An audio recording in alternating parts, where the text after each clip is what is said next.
Hello again, and welcome to another episode of Better Together with Shinrai Sensei. And today we will conclude our lesson on the true vowels, and we will be following up with the fake vowel Y. After this episode, the letter Y will come next because it's a fake vowel, but it does function as a vowel. So there's still kind of a semantic debate on whether or not Y should be considered a vowel. So we'll cover that in the next episode. But today we're covering the final one of the true vowels, which is the letter U. The long U sound is featured in words such as prune,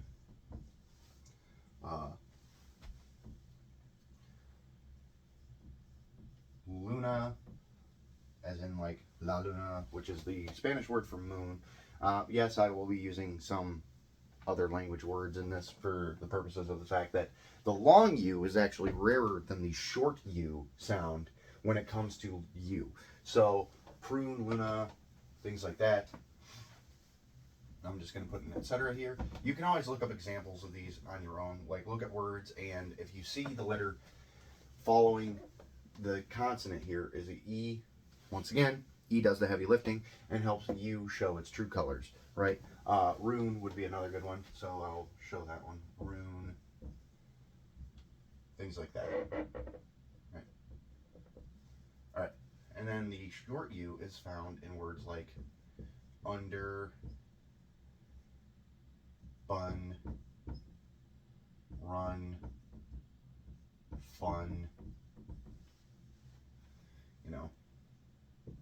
bubble, etc. The long U is much more rare than the short U in this kind of case. So U is kind of contradictory. Sorry for the little tongue twister there. Not tongue twister, but slurring.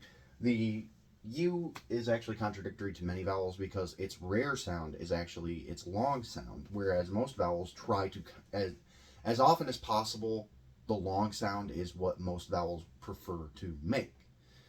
Whereas in U's case, U's a better supporting character, right? And that's really what short sounds are more often than not. They are support characters. So U is a better support character than it is a main character. Whereas a lot of vowels like to be front and center, pay attention to me kind of things. U is better at supporting the consonants around it. And U is the best friend of the letter Q because it always follows it around, right? So every word in the English language that you can think of that starts with the letter Q will always have a U behind it. Quick, quiet, quilt, things like that. The letter Q always has the letter U following it. And so U is Q's best friend.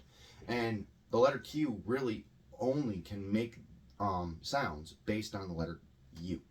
Because Q and U combined make a KW sound, right? So, qu is what the sound QU makes. Qu, right?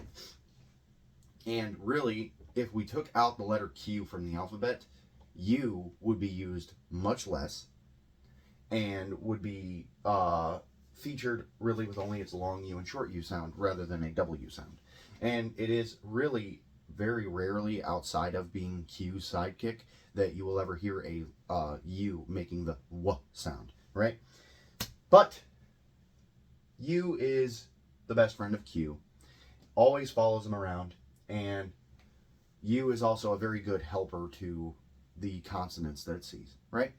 So that pretty much sums up most everything about U, right?